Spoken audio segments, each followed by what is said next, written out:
On this week's video, I'm bound to get some criticism because you see, I get non-stop requests to cover Maniac Cop. I get probably a request for every single video I put up, and I always say the same thing. I'm just waiting until the new Netflix series and I'll cover it then and time them up together. But in the meantime, I'm giving you this, Psycho Cop. It's a knockoff series and it's only 2 movies, but let's check it out. Let's review its continuity, sort of a field sobriety test for continuity, if you will. So 1 year after a completely different killer policeman movie, Psycho Cop debuted in 1989, and it kicks off right away by introducing Bob Vance, Vance Refrigeration, as Joe Vickers, a cop who is kind of a maniac, but I guess he's more of a psycho. It's in the title. As is expected, there's a group of college kids who are on a trip together, and you know, I just realized something about these kind of movies that I've never thought of. There are 6 people in this car, and they're all going away together for at least a few days. This is not a big car. So where the hell is all their luggage? They're staying at this big house, but Joe's there too, drawing pentagrams on the ground. He starts the action and he kills this guy even though he didn't do anything wrong, which doesn't seem like something a policeman should do. The crew basically ignores every sign that bad things are afoot to a ridiculous level, even shrugging off giant crosses planted nearby after hearing about satanic rituals and missing neighbors.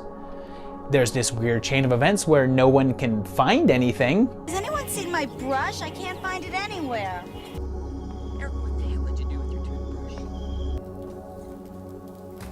Zach, have you seen my sneakers? I can't find them. Doug, have you seen my purse? I can't seem to find it anywhere.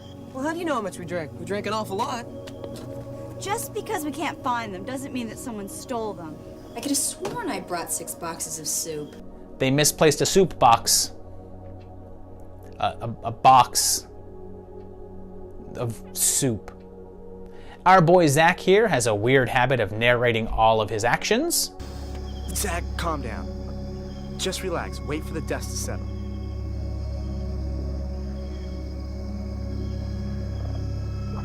Zach, this is your lucky day. It's warm. He's the next to go, and I know that he was speeding and then resisted arrest, but that's no reason for him to be killed. The cop keeps killing everyone, and every single time that some of the people try to make anyone else notice what's going on, the others pretend that there's nothing out of the ordinary and everything is fine and that they should just keep on going exactly the way that they are. It turns out that Vickers is an alias for a devil worshipper, although that angle doesn't really add anything to overall plot. He's not killing for a ritual or anything. He's just killing random people because he loves Satan, I guess. Soon, only Doug and Laura are left, and Laura shoots Vickers a few times and then impales him on a branch, but he's still alive, I guess saved by the devil. There's no date, so let's go with real time, 1989. The film was successful enough that it got a sequel in 1993, 4 years later, with Psycho Cop Returns, although this time directed by Riff Coogan, an alias of Adam Rifkin.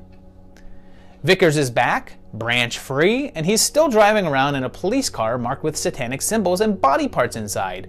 Although, I think that something like that wouldn't fly for very long, because police officers should investigate if they think one of their own is up to no good. There's an office that's having a bachelor party for one of the co-workers, so they bring in a bunch of strippers, including horror staple Julie Strain. Vickers shows up and starts killing people, throwing out some great puns like he'd stab someone in the eye, and then asking them to keep an eye out. The classic comedy. When an elevator suddenly drops, I guess it's illustrated by having the actor just bounce side to side, like they have no idea how inertia works. Once again, someone realizes that the cop is killing them, but the other guys are jerks and refuse to believe him, so the killing continues. And soon everything goes wild. And even though in the first movie, Vickers says that Satan doesn't like when people are sacrificed by gun, in this one he just shoots a lot. With the rules that the movie sets up, it's kind of weird how quick he is to shoot people even though their own rules state that he shouldn't. An axe to the stomach doesn't stop him, nor does being tossed down an elevator shaft. And soon, all that's left is Sharon.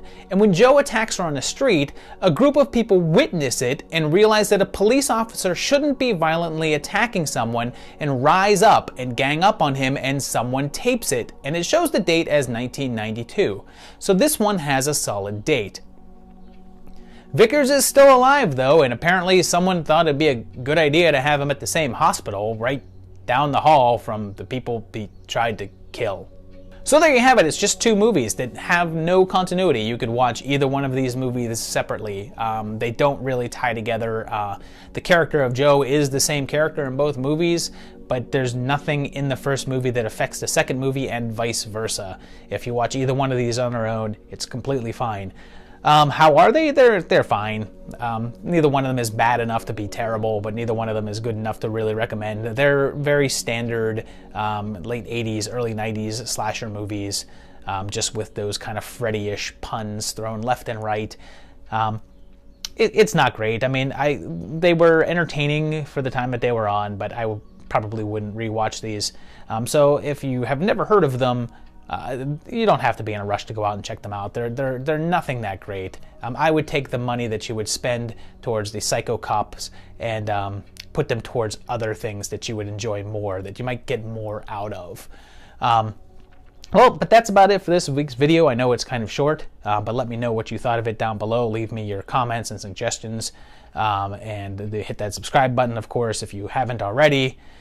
Check out the Patreon page, and also check out a little podcast called Shaky Cam Podcast that is on Spotify, and I believe they're on YouTube as well too. But go to Spotify and check out Shaky Cam Podcast, because I actually am in their most current episode. They did an interview with me, bunch of great guys, and I would really check it out because it was a lot of fun. It was a lot of fun talking about movies, and it was pretty cool. So if you dig this channel, I think you'd like what we're talking about over there. So go check that out.